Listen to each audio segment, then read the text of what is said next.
Yes, we do what we need to do for family, but with the right plan in place, we don't have to sacrifice. We don't have to choose this or that.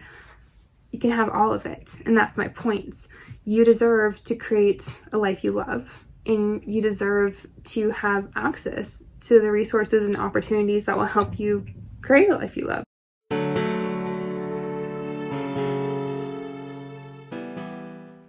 Hi everyone, I hope you are having a great day. My name is Mandy and I'm with Black Hills Financial Planning. Today I just wanted to create a quick video sort of explaining the concept of holistic financial planning, because it's a term you probably haven't heard a lot before, and it might even seem kind of weird combined with finance, which a lot of people think of as cold and corporate and to the point and only black and white. Well, I have a very interesting background. Before I was a holistic planner and a business consultant, I actually worked as a registered holistic nutritionist, chef, Reiki master therapist, reflexologist, and ACE certified personal trainer. So helping people create really great health was, and to an extent, is my jam, because it makes me feel good to know that people are connected to the tools and information that they need to live lives they love. However, over the years of really trying to help people embody the principles of making food their medicine and take advantage of great resources and healers available to them, it became very clear that one of the biggest obstacles is finances. A lot of people just can't afford to eat healthy. They can't afford to invest in various opportunities or maybe some different group coaching or there's just so much because they're too busy with their work trying to make ends meet, or they don't spend enough time with their family, and that's very high priority, which I absolutely understand. And so, my appreciation for that component of health really became challenged in the understanding that, our system needs to improve and people need better access to just basic securities in life before we can really start diving in too deep to all of these different things to feel better and do better. And I think there are ways to combine them, of course, but developing my own businesses to share these services with others just caused me to fall in love with the development of business.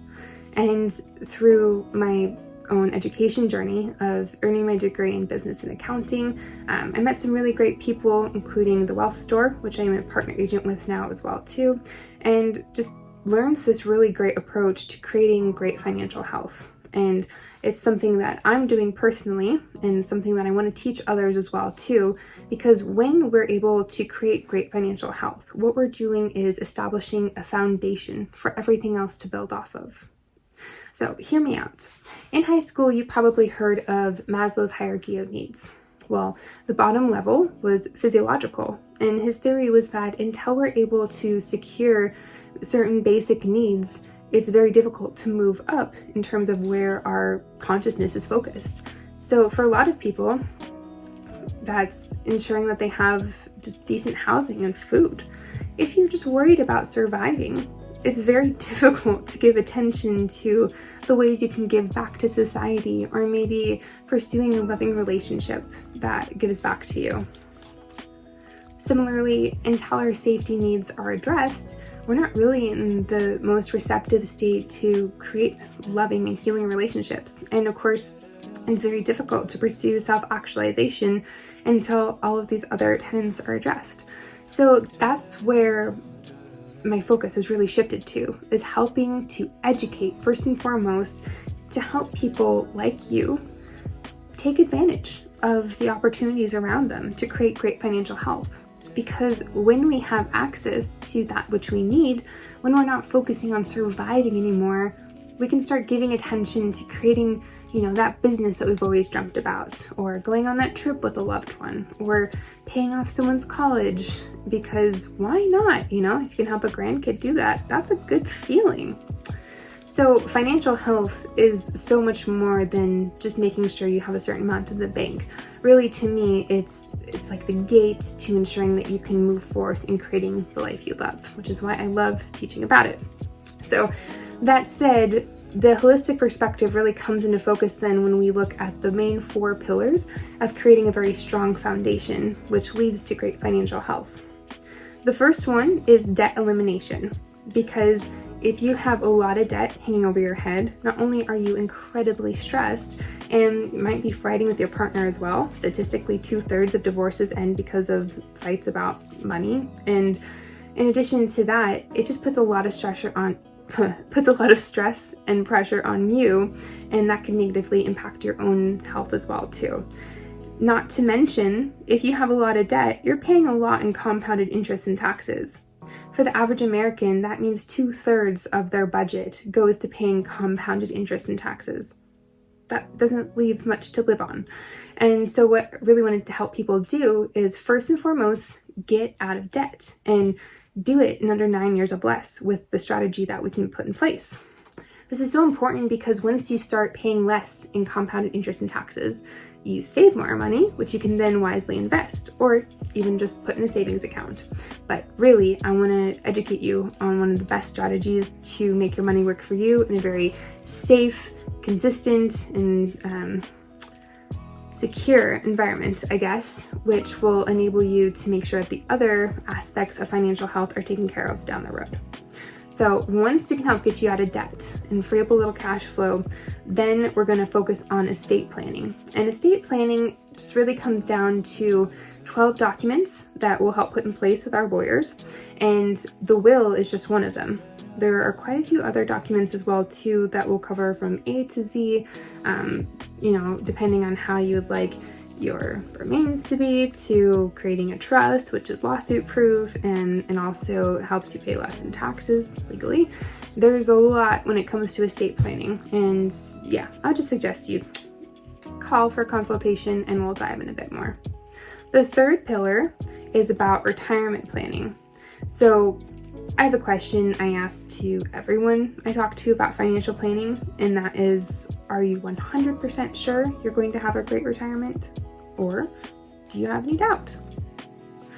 Most people have doubt, understandably, especially coming out of, a pandemic era where a lot of people had to dip into their savings just to be able to make ends meet.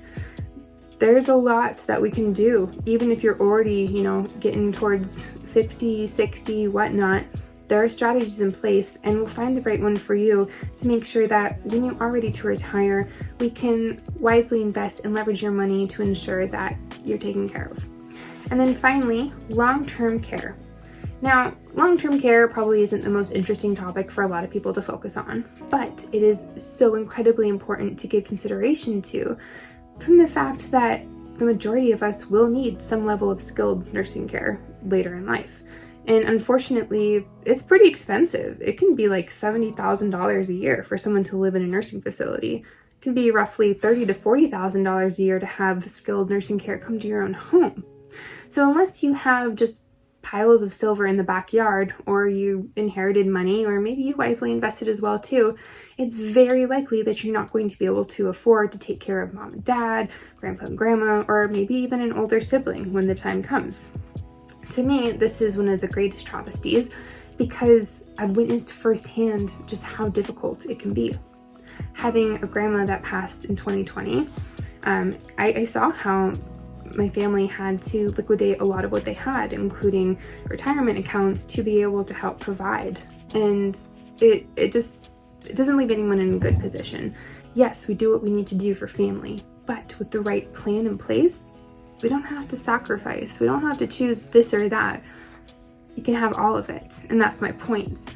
You deserve to create a life you love, and you deserve to have access to the resources and opportunities that will help you create a life you love. So that's really it in a nutshell when it comes to a holistic financial planning approach.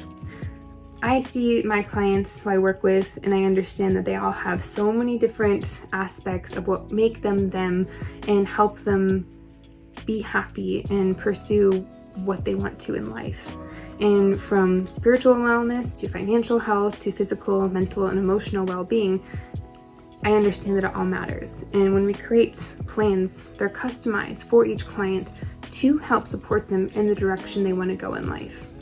To get a little bit more specific in that, I mean that there are various things we can do for business owners versus grandparents who just want to get their affairs tidied up and make sure that their kids have something to pass along to their grandkids. yeah, there's a lot we can do. But in a nutshell, once again, I just want to state that holistic financial planning is really about understanding the totality of who I work with and being there 100% committed to what they are trying to create in life, and also just supporting them along the way as, most importantly, we educate and empower. So if you have any questions, please comment below. And of course, please feel free to reach out directly and we can schedule a free consultation and go from there. Have a great day, guys.